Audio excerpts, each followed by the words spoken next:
do it in your armpit, or my preference is to get what's called an exergen temporal artery thermometer, and they tell you to run it across your forehead. I prefer to just put it right behind your ear. You're measuring the blood coming right out of the heart through this artery, and you don't have sweat glands behind your ear. Did you know that? So there are no sweat glands there to artificially lower it. So just put it right there, take your temperature. If it's below 97.6, you're hypothyroid. Easy, right? So each of you should do that tomorrow. 97.6?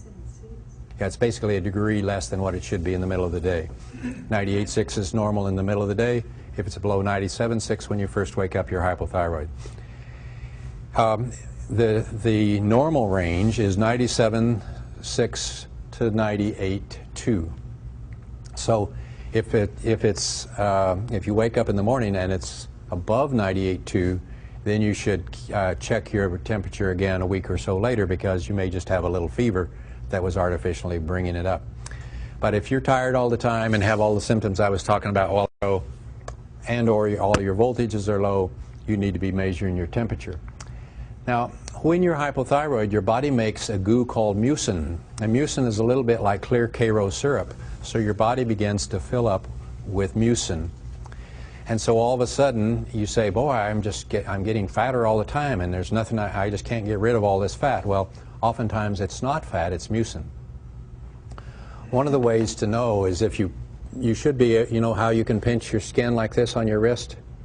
And you can pretty much put skin to skin. You should be able to do that over this muscle.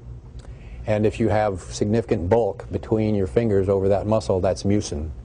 And so that's another sign of hypothyroidism. Another one is to look at the moons. You know the little moons on your fingernails?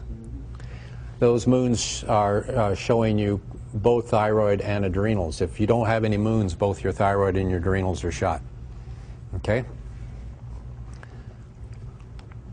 So, by the way, even young babies are born hypothyroid. If mama's hypothyroid and full of fluoride and soy, if mama eats lots of soy, her baby will be hypothyroid when it's born. So even these cute fat-cheeked babies are often hypothyroid. Now, when your body is full of mucin, then your blood pressure goes up, trying to push blood through all of that Karo syrup that you're filled up with. So your blood pressure goes up. But if your adrenals fail, then your blood pressure goes down. So your blood pressure becomes too low. So too high a blood pressure is usually hypothyroid. Too low of blood pressure is usually adrenal failure. Now, the mucin surrounds the cell membrane and makes it harder for insulin to get to the cell membrane and act, so oftentimes your blood sugar goes up, and so you become diabetic. And you deposit a lot of the mucin into your belly, and so you begin to get this beer belly effect. And of course, we just described most of metabolic syndrome X. The other thing, part of metabolic syndrome X is high cholesterol. Now, all of your hormones are made from cholesterol. So when the liver looks around and says, we don't have enough hormones, I'm going to make some cholesterol so you guys can go back to work.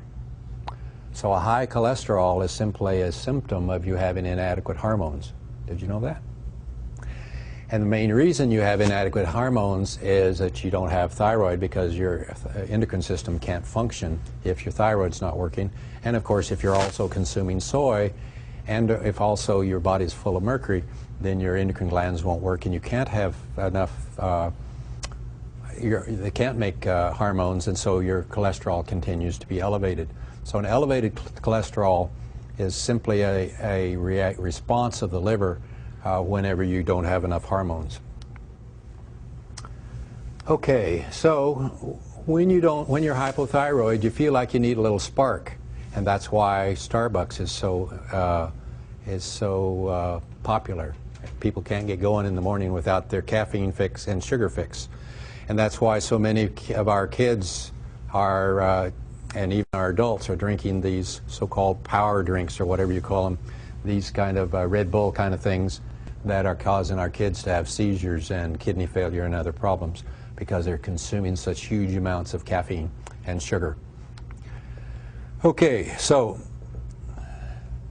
the point is that if your total body voltage is low, you should assume that that's hypothyroidism until proven otherwise, and then you must go fix it. Most of the time, people who are hypothyroid will have to go on to thyroid medication in addition to the iodine and the things, all that list of things I gave you that makes it convert. So most of the time you have to end up finding a physician who will understand this and give you a prescription for thyroid hormones so that you can get your thyroid working again. Now, there's another reason that people can have low total body voltage, and that is because they don't have enough stomach acid. So let's see how that works. To make stomach acid requires our old friend iodine, because guess what? The stomach secretes something. Everything that secretes something needs iodine, right? It has to have sodium chloride, salt, CO2, water, and vitamin B1. So if you have those things, you can make stomach acid. If you don't have one of them, you can't. Now, the way things are supposed to work is this. The human body is designed to never absorb proteins. It's only supposed to absorb amino acids. And I think most of you know, you take a bunch of amino acids and you put them together, and that's called a protein. So a protein is made up of amino acids. Well, you should never absorb proteins, because if I absorb a protein and I didn't make it, my immune system looks and says, that's not me, and so it develops antibodies and attacks it. You see that? So the way the system's supposed to work is that when you consume protein, you make stomach acid. The stomach acid tears that protein down into amino acids, and then it goes downstream, and the amino acids are absorbed, and then your body reassembles them as you. And that way you don't get allergies to these proteins.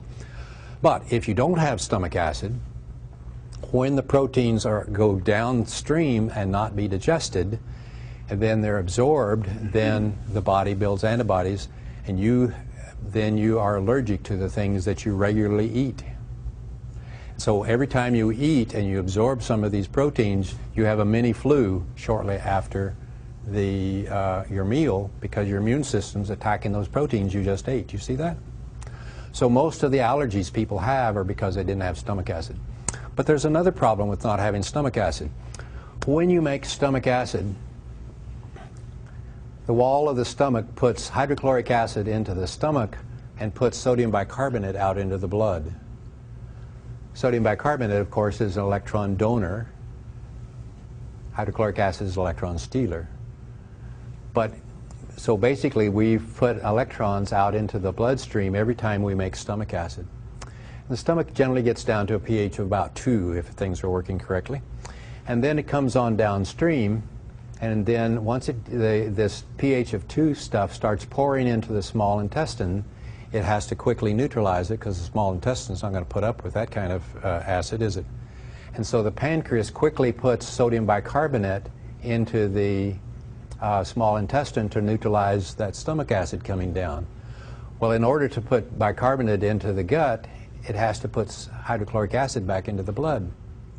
Well, that's all right, as long as this electron donor got put in before you put this electron stealer in. But if you don't have stomach acid, you didn't put this up here, you only put this one in here, and thus you put all these electron stealers in here, it drops your body voltage. You see how that works? So one of the reasons that people have low total body voltage is they don't have stomach acid. And why don't they have stomach acid? They don't have iodine and B1. Or they're taking the notorious purple pill, right?